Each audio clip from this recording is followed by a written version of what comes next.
Men, it's time to rise up. You're called to lead with courage, labor with purpose, and love sacrificially like Jesus. The world needs men of action, warriors who advance, not retreat. Now is the time to stand firm in faith, be the man God has designed you to be, and make an impact for the kingdom. Are you ready to step up to the plate? Will you answer the call? This is Man Talk, the podcast promoting biblical masculinity. Well, welcome here to Man Talk at our live recording at the Men's Prayer Advance. And I'm Stephen Vaughn, one of the main co-hosts of Man Talk. And I am joined by two of our special speakers, our guest speakers, featured speakers here at the Men's Prayer Advance.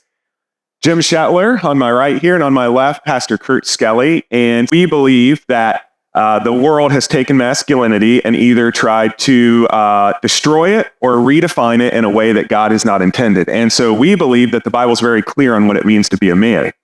And men, we need men who are willing to follow God clearly and courageously right here, right now, where you have been placed at. And that's our goal.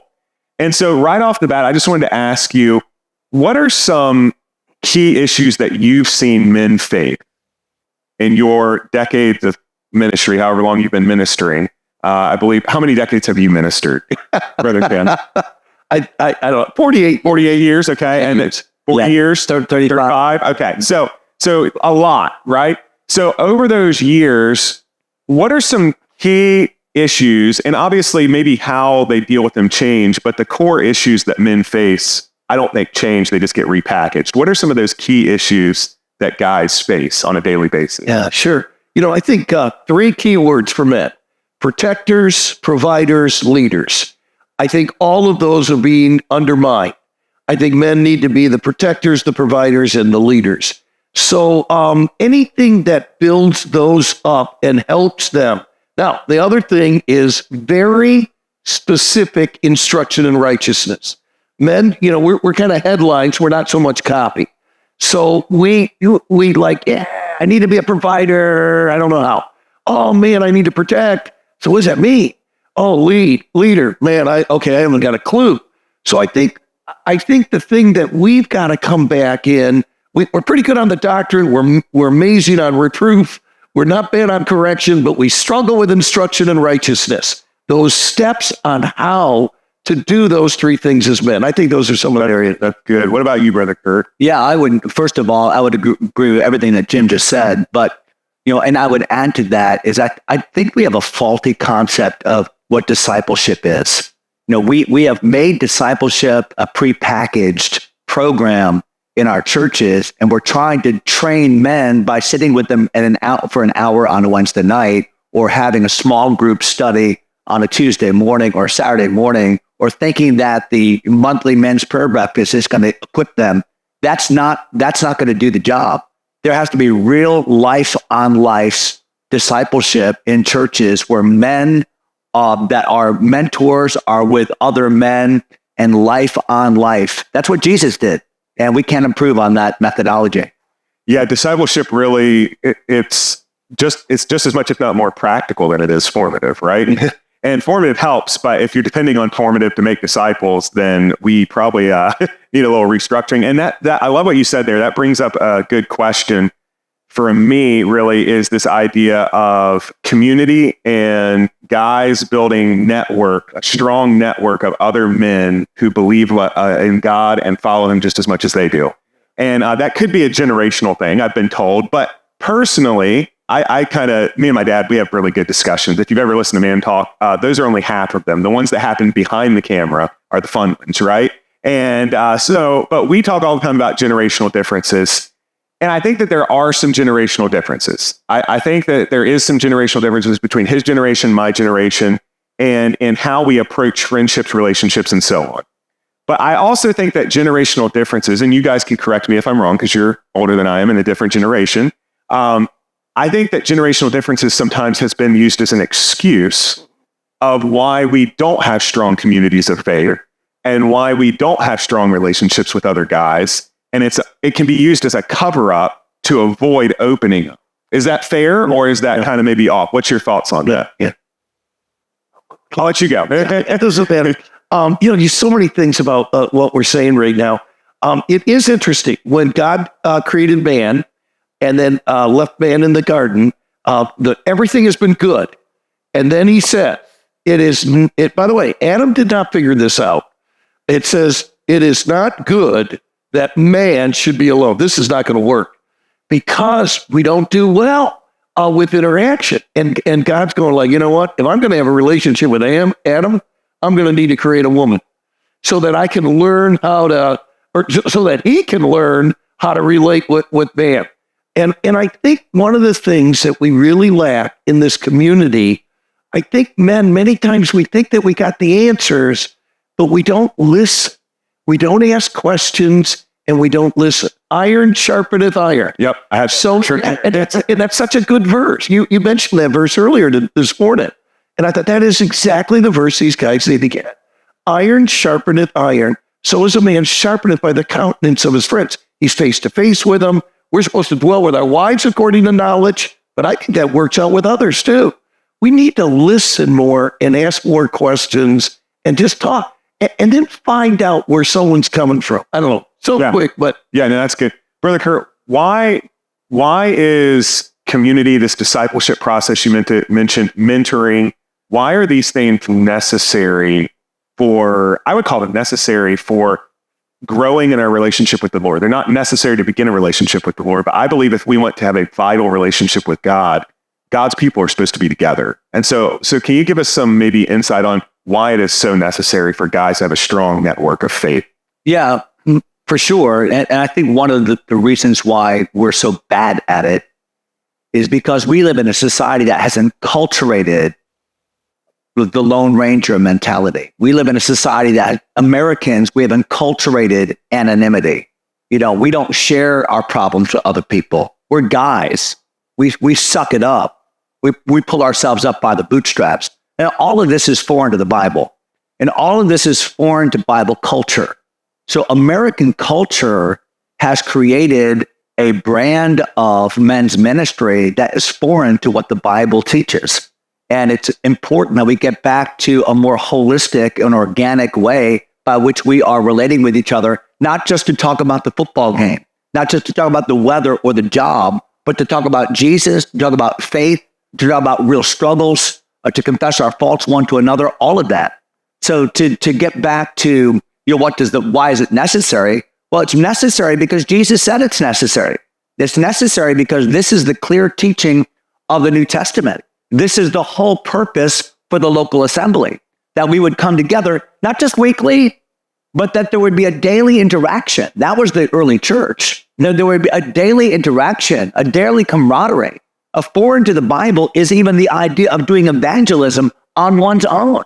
This is always a paired mechanism. It's always a mentor-mentee relationship. In every single instance in the New Testament, you'll find that there is no Lone Ranger mentality in the New Testament.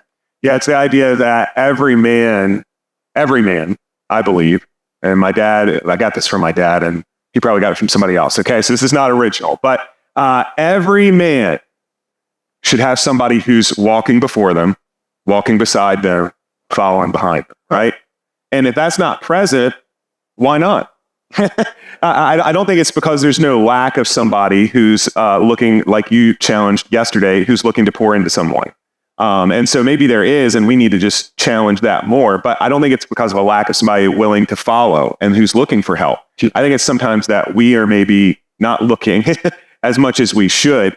And so really and I would say this, and the onus for fellowship is on you. Yeah. Because sometimes we think, well, okay, yeah, I'd love to have those relationships. I would love to have a mentor. Well, find one. Yeah. Because the onus in Hebrews chapter 10 is on the person that's forsaking the assembly. The onus is on you to say, I'm going to be there. I'm going to involve myself. I'm going to develop friendships. I'm going to be transparent. It's got to be you. You have to take that initiative. That's really good. And two enemies of this that I've seen in my life, okay? So I'll open up here because that's what we're talking about, right? Honesty is the key to building strong relationships. Two things I've seen in my life that typically break down community or that have been relational breakdowns when I'm trying to build a deep relationship with someone. Number one, isolation. So you spoke to this earlier. I feel like I can do it on my own. I will do it on my own. I don't need help, nor do I want help, because that means I have to open up to somebody and have somebody else that I got to walk with. So it's easier, right? That's the lie. It's easier. And so therefore, I'm going to isolate myself and I'm going to go with the Lone Ranger mentality. Like you said, the other one is insulation, right?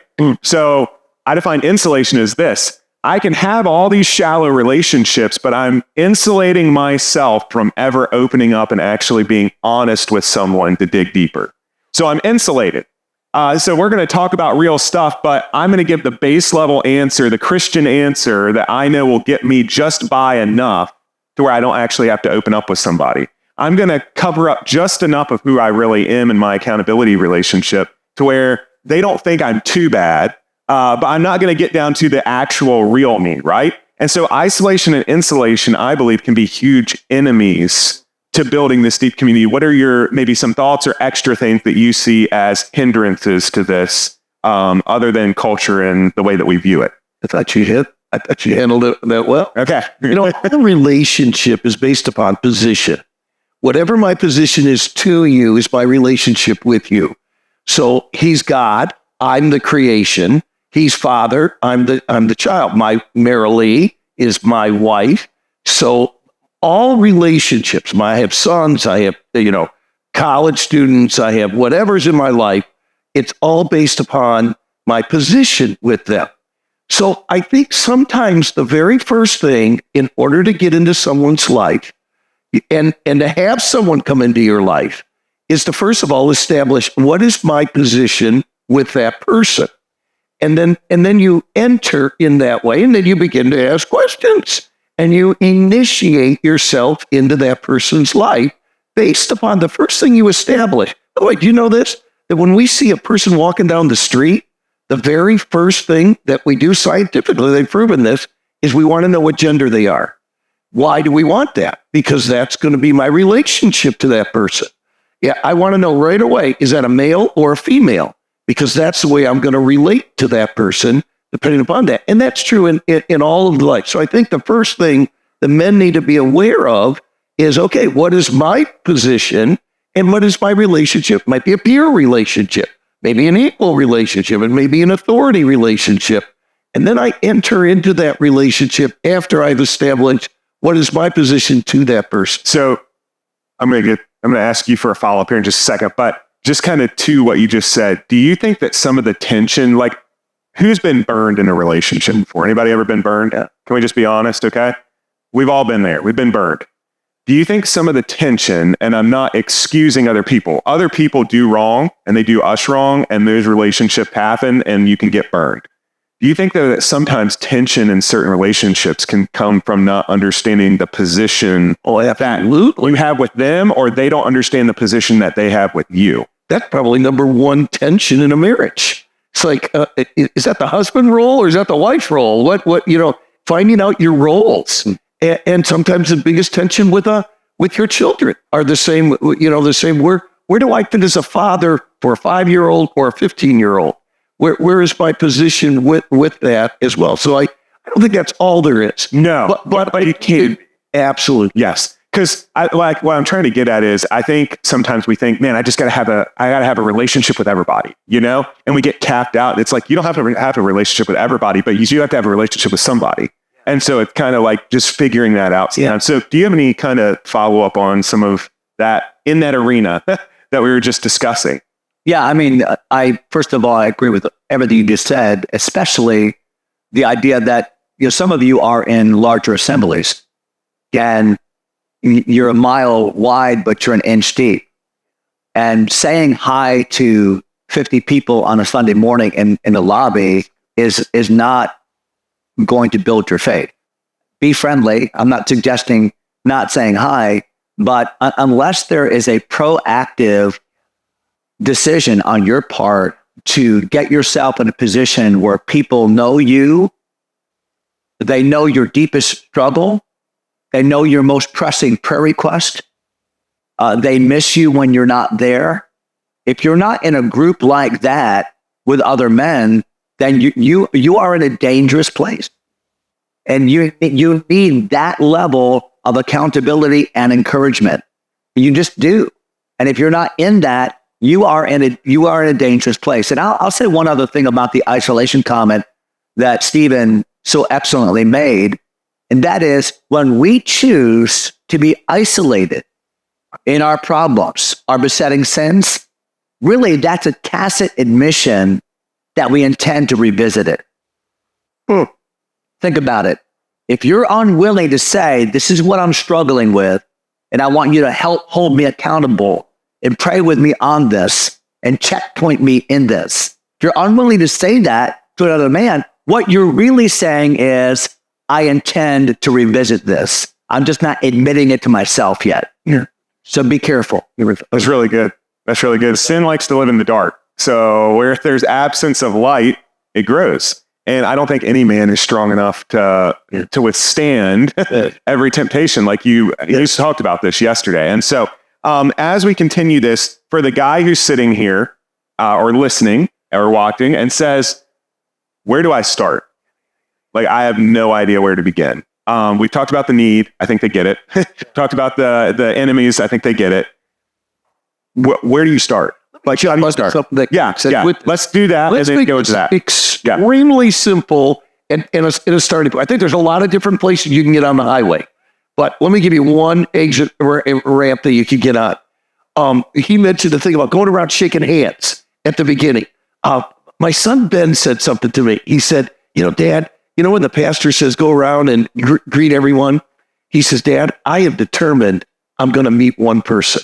Instead of shaking 15 hands, I'm just going to talk to one person during that time and have a meaningful conversation with them.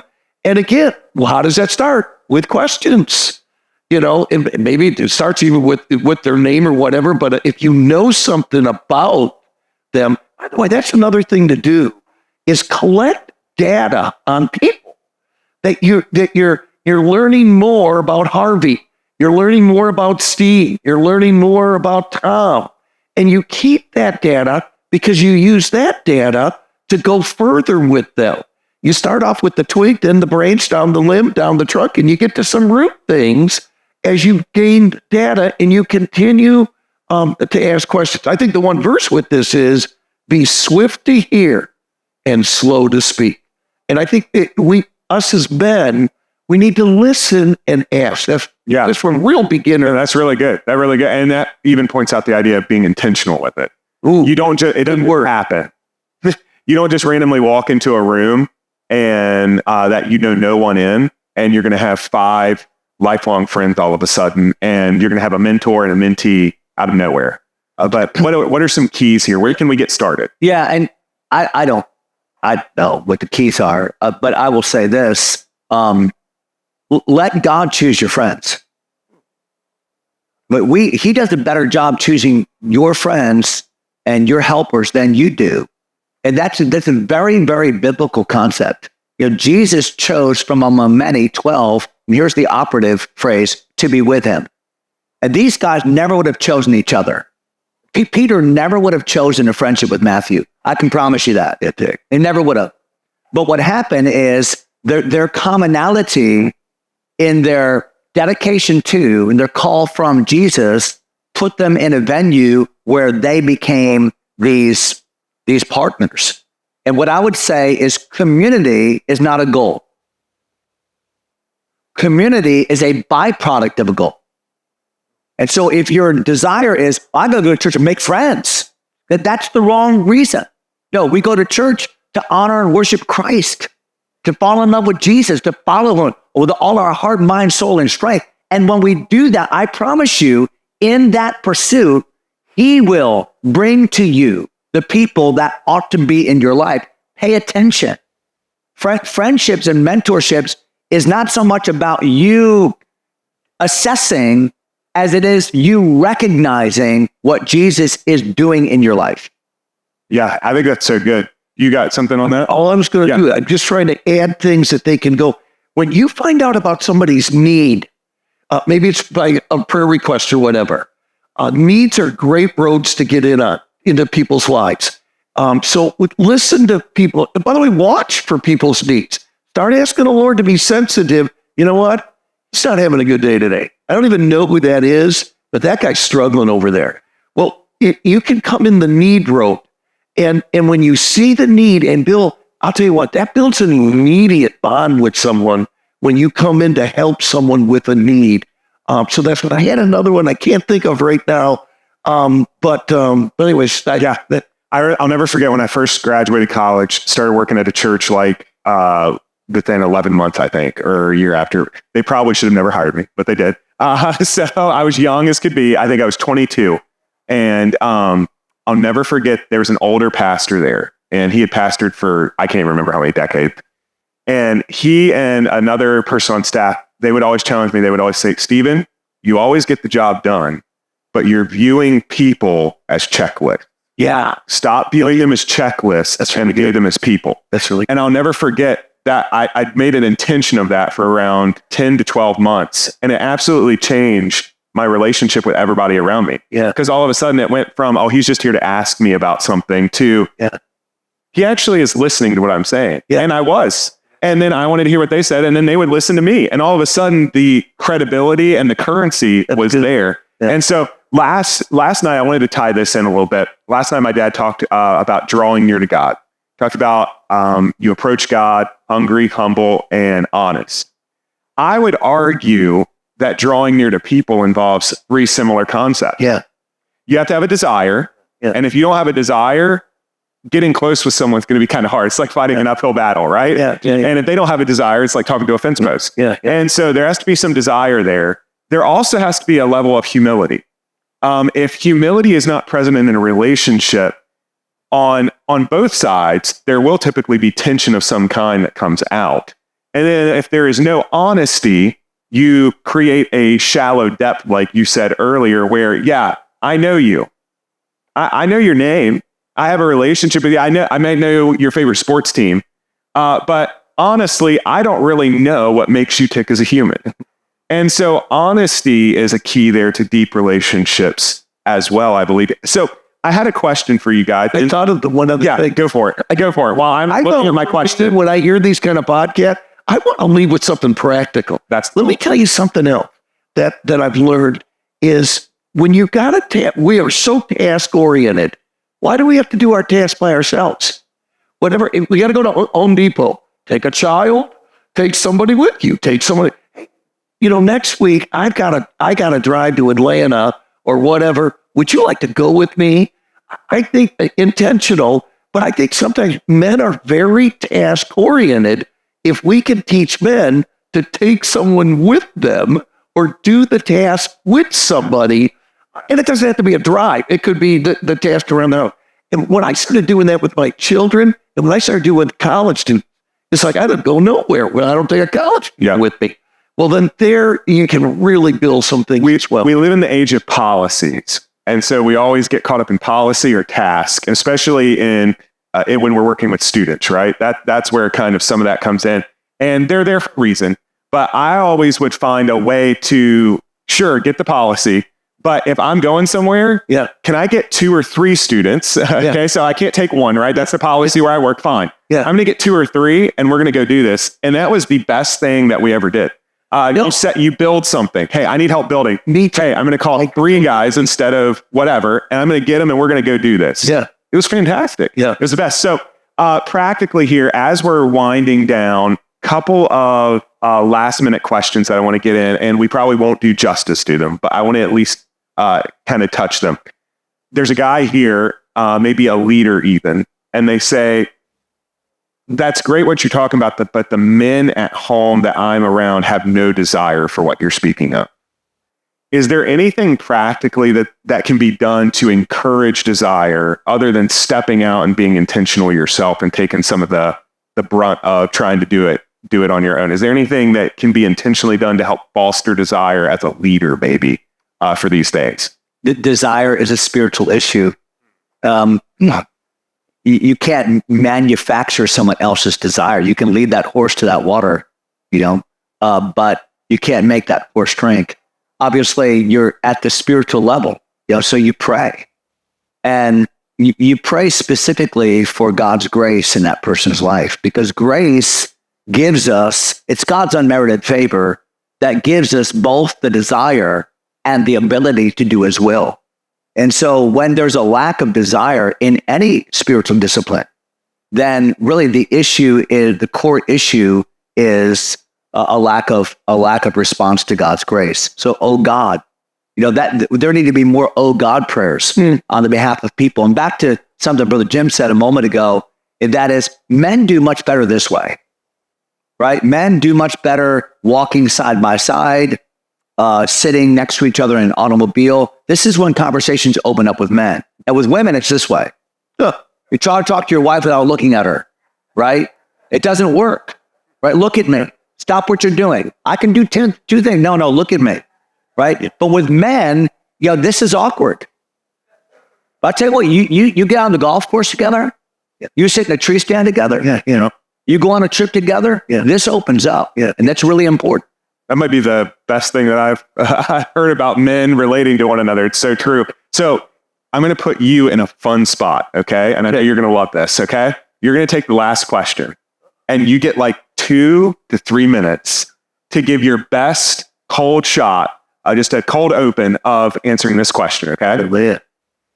In community, what are if you had 3 minutes to talk to someone on how to just some things they could do for conflict resolution when it arises, what are just some like practical rapid fire things that a guy could do to address maybe some conflict in a community? Yeah. I think first of all, that you do it, that you resolve the conflict. You may not even know what you're doing, but you say, you know what? I got to resolve this conflict. I don't even know. Number 2, this is huge. I got a great one. Don't try to resolve conflict with text messages or emails. Man. That is huge. I never in all my ministry have ever corrected someone with a text message or an email. You go face to face. And because it is so awkward, but I got to tell you, if you got a conflict with someone, you do not solve that with a text message or an email. You get with them. I'll tell you the other thing is, this is so simple, but it is so profound. Remember what God has forgiven you of. When you come into any conflict resolution, remember, hey, Jim, whatever they did, whatever happened, is not as bad as what you did to Jesus Christ. And if Jesus forgave you, come on, you need to be able to forgive them. So come in with forgiveness. Do not use text messages and emails. You go to them. Set it. By the way, make sure it's a time that they can meet and have that as scheduled time. Now, you know what? You may have to deal with some things first on your own part before you meet with them. It says, be angry and sin not. Let not the sun go down upon your wrath. Make sure you deal with that first before you start making it right with another person. And also there's some resources out there that I would recommend too. The Power of Forgiveness by my dad, and then The Peacemaker by Ken Sadie. We have both of those in the merch store, so you can check those out here. Any final party? Let me just say one thing. First of all, that was gold. What you just said was gold. Carrie Schmidt and I just did a podcast called How to Have a Loving Confrontation. And what do you do before the conversation? What do you do in the conversation? What do you do after the conversation? 21 steps. I promise you, if you'll just kind of absorb it, it'll become intuitive to the way that you confront people in a loving way. Well, man, thank you to our in-person audience here. Thank you for watching. If you're watching, thank you for listening to Men Talk.